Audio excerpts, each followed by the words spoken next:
সম্প্রতি মুক্তি পেয়েছে ওয়েব সিরিজ দ্য রয়্যালস।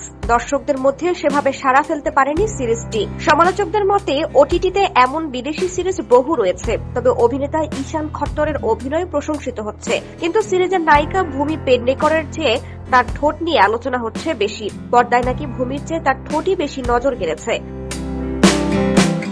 ভারতীয় সংবাদ মাধ্যমের প্রতিবেদনে বলা হয়েছে, নেটপাড়ায় এমনই নানা কটাক্ষ ধেয়ে এসেছে অভিনেত্রীর দিকে। এই প্রথম নয়, চেহারায় অস্ত্রোপচারের জন্য এর আগেও তির্যক মন্তব্যের শিকার হয়েছেন ভূমি। এসব বিতর্কে এবার মুখ খুলেছেন তিনি। অভিনেত্রী জানান, মানুষের অদ্ভুত অদ্ভুত বিষয় নিয়ে কথা বলতে ভালো লাগে। একজন তো আমাকে সরাসরি বলেছিলেন, তোমার ঠোঁট খুব বড়, কিন্তু এতে সমস্যা কবে থেকে তৈরি হলো? এমন বড় ঠোঁট পাওয়ার জন্যই তো মানুষ লাখ লাখ টাকা খরচ করে।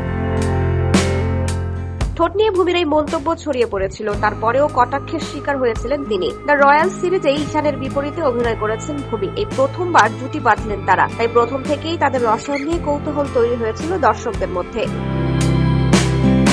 যদিও পর্দায় নাকি তাদের রসায়ন দর্শকের মনে সেভাবে দাগ কাটতে পারেনি। ঈশান ও ভূমি ছাড়াও এই সিরিজে আরো অভিনয় করেছেন জিনাত আমান, নোরা ফাতেহি, সাক্ষী তনওয়ার সহ আরো অনেকে। এর আগে ভূমিকে দেখা গেছে মেরে হাসবেন্ড কি বিবি ও ভক্ষক ছবিতে। ভক্ষকে তার অভিনয় প্রশংসিত হয়েছিল।